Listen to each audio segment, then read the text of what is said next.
Selamat datang di tempat harta karun. Loh, luas banget, gue yang punya rumah aja kagak tahu kalau ada ruangan segede ini di bawah kamar tidur gue. Tunggu dulu, ini uang-uangnya pada kemana dah? Hah?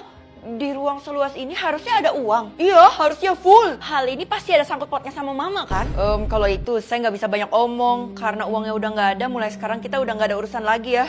Pak, pasti mama punya rahasia nih sama Pak Satpam. Tapi apa ya? Permisi.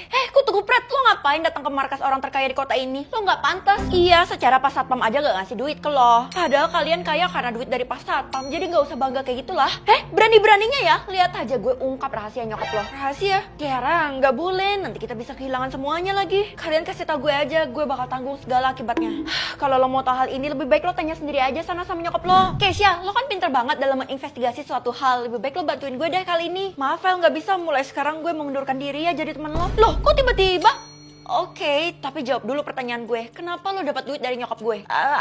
Sebenarnya apa yang kalian sembunyiin dari gue? Gue dibayar nyokap lo buat tutup mulut. Jadi gue nggak bisa kasih tahu karena nominalnya lumayan besar. Gue bayar 2 kali lipat deh. Nyokap lo aja bayar gue 10 miliar. Lo kan masih sekolah, mana punya uang sebanyak itu, Feli? Buset, gue nggak tahu kalau mama punya uang sebanyak itu.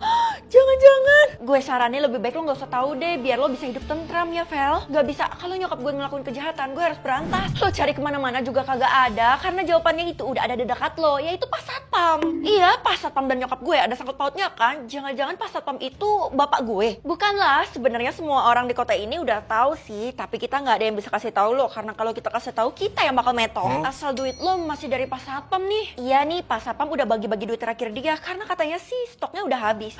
Jadi selama ini Pak Satpam bagiin duit yang ada di bawah kamar gue. Itu duit gue dong. Nggak mau tahu, pokoknya gue harus protes ke Pak Satpam sekarang. Apaan dia jadi pencuri di saat nyokap gue nggak ada? Seandainya aja lo tahu, Vel. Bapak mau kemana? Kok banyak kotak kardus? Oh, karena saya mau pindah dari kota ini. Saya udah nggak ada urusan lagi di sini. Bapak pikir saya nggak tahu kalau Bapak curi uang keluarga saya terus dibagiin ke orang-orang? Saya lakuin itu karena itu memang hak saya. Bapak aja bukan keluarga saya loh. Apa haknya? Lebih baik kamu tanya ke mama kamu aja. Saya pamit. Tunggu. Asal duitnya. Mama. Nak, pemasukan mama udah lancar Jaya, jadi kehidupan kita bisa aman tentram. Mah, di bawah kamar tidur aku, kita punya ruang rahasia ya. Oh, kamu udah tahu? Iya nak, isinya semuanya uang. Tapi pas mama kerja, uangnya harus mama bawa juga dong. Itu uang yang mama pakai buat menghidupi aku selama ini. Uangnya dari mana, Ma? Perasaan mama nganggur. Siapa bilang? Selama ini tuh mama jadi preman di kota sebelah dan sekali malak, mama bisa dapat 5 miliar per orang. Itu artinya kerjaan yang mama maksud? Iya, mama udah malak lebih banyak orang lagi loh. Terus kenapa Pak Satpam bisa tahu tempat mama menyimpan duit? Karena 1 bulan yang lalu, mama kamu ini menabrak keluarga kecil saya hingga metong. Dan dia bersedia ganti rugi dengan membagi hartanya. Mama? Kamu jangan salahin mama aja ya. Lagi pula kamu juga ada di dalam mobil loh. Dan sampai lupa ingatan pula. Tapi aku kan cuma di kursi penumpang. Pokoknya kalau mama di penjara, kamu yang gantiin ya. Nah, itu polisi sudah datang. Loh, aku kan sudah kasih seluruh hartaku buat ganti rugi. Lalu kenapa masih lapor polisi? Karena uangnya haram. Mama... Ya itu, mama kamu itu sebenarnya orang jahat. Kamu itu siapa? Kamu itu cuma orang lain, jadi nggak ada hak ngomong kayak gitu. Kalau gitu, Mama, ada apa nak? Loh, kamu ngapain di sini? Tunggu tanggal mainnya.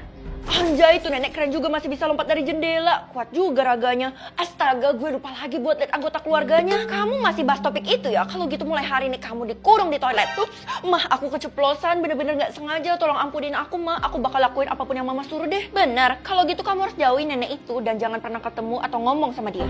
Iya, Mah, aku janji. Guys, mulai hari ini kita harus menjauh dari si Feli. Kalau bisa si Feli ini dikucilkan aja sih. Tuyul, gue gak ada buat salah apa-apa ya. Siapa bilang barusan lo itu ngeledek kita semua? Hah? Iya, walaupun saat itu lo pakai topeng, tapi kita tetap bisa tebak kalau itu adalah lo. Sekarang saatnya kita kasih pelajaran ya anak. Gimana kalau kita caburin dia ke empang? Kalian jangan gitulah, Dela. Coba bayangin gimana kalau adek lo digituin. Kok lo bisa tahu padahal gue nggak pernah cerita kalau gue punya adek. Terus Tiara, bayangin kalau anak lo digituin.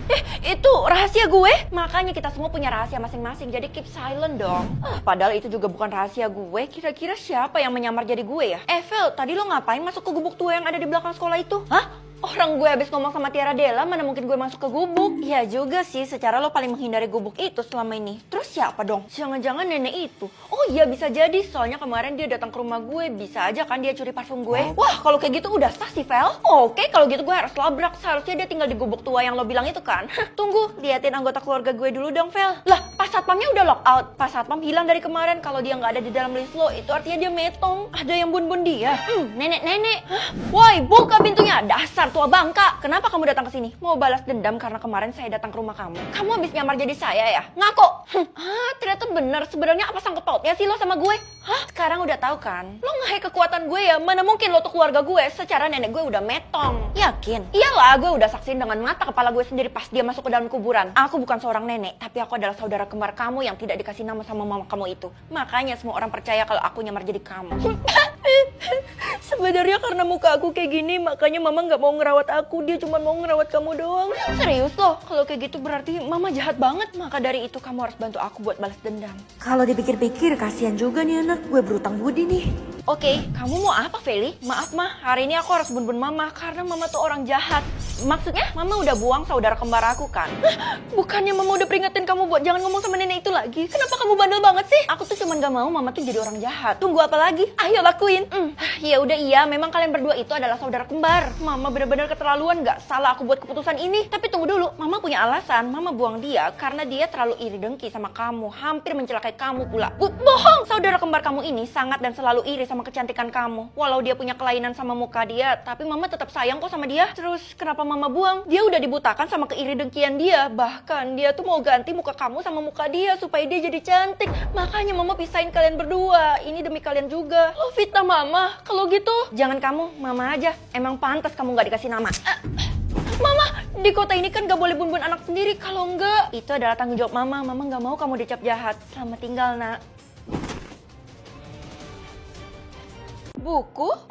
Di pinggir jalan juga banyak yang jual buku itu, Vel. Feli, ternyata bener kamu bohongin kita semua. Padahal ibu udah percaya banget loh kalau kamu anak terjujur di sekolah ini. Keberuntungan saya bener kok, 80% saya nggak bohong. Ibu percaya omongan Tiara karena sumbernya dari mama kamu sendiri, Feli. Enggak, ini pasti ada kesalahan. Karena keberuntungan kamu 0%, kamu itu dianggap beban dan harus metong. Nanti kamu harus datang ke aula penghakiman jam 12 siang. Nggak apa-apa, gue masih punya waktu beberapa jam lagi buat menyelamatkan nyawa gue. Vel, lo nggak perlu sedih lagi karena ternyata keberuntungan lo nggak seburuk itu. Maksud lo apa, Kay? Gue udah mau metong, ini udah di ujung. Jawabannya ada di buku itu, lo baca aja. Di dalamnya ada mantra yang bisa membantu permasalahan hidup lo. Masa sih? Tapi kosong loh, Kay. Gak mungkin. Tunggu. Bukannya sebelumnya lo pikir kalau lo deket-deket gue lo bakal jadi makin sial? Maafin gue, Vel. Gue bener-bener gak bermaksud. Mulai sekarang kita deket-deket lagi ya.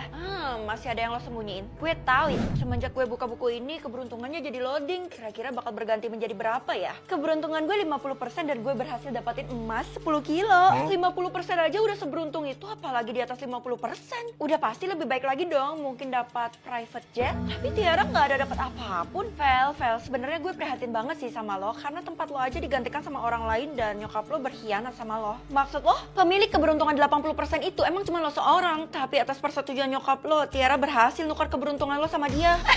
Gak mungkin. Kalau ada duit, semuanya tuh jadi mungkin, Vel. Apa? Dan ini sebenarnya udah rahasia umum, makanya 50% orang di kota ini udah pada tahu. Pantas saja si Keisha tiba-tiba baik sama gue. Masa gue harus pakai imajinasi gue sendiri buat bacanya, tapi memang beneran kosong. Hei Feli, itu kan buku keramat. Ini cuma buku kosong doang, Pak. Kamu bisa baca tulisannya dengan cara disentarin. Bapak nggak usah ngawur deh. Saya serius, kalau kamu baca mantra di buku itu, keberuntungan kamu bakal meningkat drastis dan orang-orang di sekitarmu juga bakal merasakan kenaikan keberuntungan. Hah? Saya bisa lebih unggul daripada siapapun. Tapi bukannya kamu emang udah lebih unggul? Kamu kan dapat 80%. Iya udah deh, saya ngaku kalau sebenarnya keberuntungan saya 0%, Pak. Oh? Iya, kalau Bapak mau marahin saya nggak apa-apa. Kamu nggak baca mantranya aja, keberuntungan saya udah naik, saya nggak bakal marah lah. Kok bisa? Bukannya semakin rendah keberuntungannya, semakin jelek pengaruhnya buat sekitar. Betul, tapi ada orang yang terpilih sama sistem kayak kamu ini. Keberuntungan saya jadi naik, kalau gitu bacain mantranya buat saya. Enggak, saya bakal simpan mantra ini buat balas dendam ke Tiara.